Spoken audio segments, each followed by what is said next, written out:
I've had this book for a while, The 48 Laws of Power. I'm not gonna lie, I wouldn't say that this is like, it's hard to say because, for example, like this was a random page, right? But this law number 7, get others to do the work for you, but always take the credit. Now, technically, that's a law of power, right? Get others to do the work for you, but always take the credit. But this is totally outdated. This would have worked 100%. This would have worked 50 years ago, 100 years ago. You're the guy in the factory or anything, and the factory's pumped out the #1 production. Then you're gonna come there and take the recognition 100%. But in the new age of business, this type of shit doesn't work. This type of shit actually gets you hated on. Imagine if like I completely acted in a way that showed you that like my editors were worthless and that it's only me. I'm a one-man army. I wouldn't actually get more power from that. If anything, I'd have power stripped away from me because people would like me less. Because right now we're becoming a lot more like social and like nice to each other. We're collaborating a lot more. And so a lot of like a bunch of these laws are quite dry and quite outdated. Like they don't seem to work, but a couple of them do absolutely work. And there was a couple that I wonder if you could find them. Like, okay, so like a standard one is always say less than necessary. I thought about this law just a few days ago. That's a standard. That's like a timely one. Always say less than necessary. Now, of course, it's kind of odd because I could have made this video like 10 minutes long. It's probably going to be more like an hour. So saying more than necessary is kind of helpful here. So obviously you've got to use your intuition to think, when this is useful. But in terms of relationships, in terms of especially with dating, for example, law number 4, always say less than necessary, has done me very, very well. Win through your actions, never through wrong. This is really good. I'm not going to lie. It's one of those books that like you're not supposed to read cover to cover. That's what, like, I should actually explain this. This is kind of a tangent. Maybe like someone can timestamp this or something. Oh yeah, I was gonna say like someone please timestamp this shit because I'm not gonna like rewatch this video. But if anyone's going through the vid, then just kind of like leave timestamps.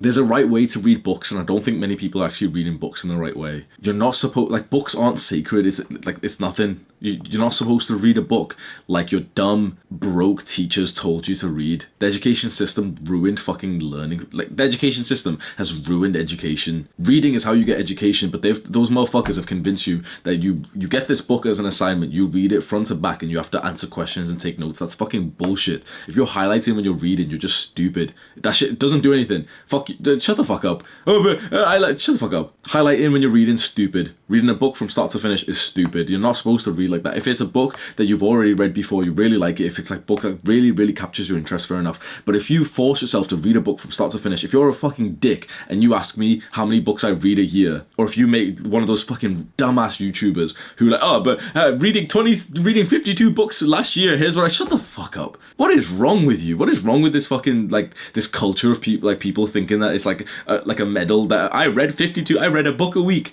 So how much did you learn, dumbass? Not much. Because you're literally just skimming the fucking page. Like, you're not even learning. You're just reading for the sake of the fucking ego boost. If you want to learn from this shit, you don't read it like you did in school. You don't read it like most people do. You get an interest. For example, in here, you're interested right now in reducing your workload. So you go to the part where he talks about that. You're curious of it and you learn that. Boom. Now you're done with it. Law on this. If you like get this and you're like, I'm going to read the 48 Laws of Power. Law number 1, you're a dumbass. What you do is you go to the preface when he's listed every single one and you see which one captivates your attention right now. Recreate yourself. That's the one for me, Law 25. So I would go straight to Law 25 and I would read that one and I would contemplate. I would sit here and think, oh yeah, like, he said to recreate yourself and he gave me this story. How can I use that right now? If you're sat here, Law 1, Law 2, all the way to Law 48, trust me when I say you're not learning anything. Trust me when I say you're doing it for fucking ego. Reading is such a beautiful thing, but the overwhelming majority of people just read in the totally wrong way and then they don't get any benefit from it. That's a side tangent, but honestly, it's so incredibly important because you need to be taught how to actually fucking read, and school just ruined this shit for us. But yeah, side note, The 48 Laws of Power is a good ass book.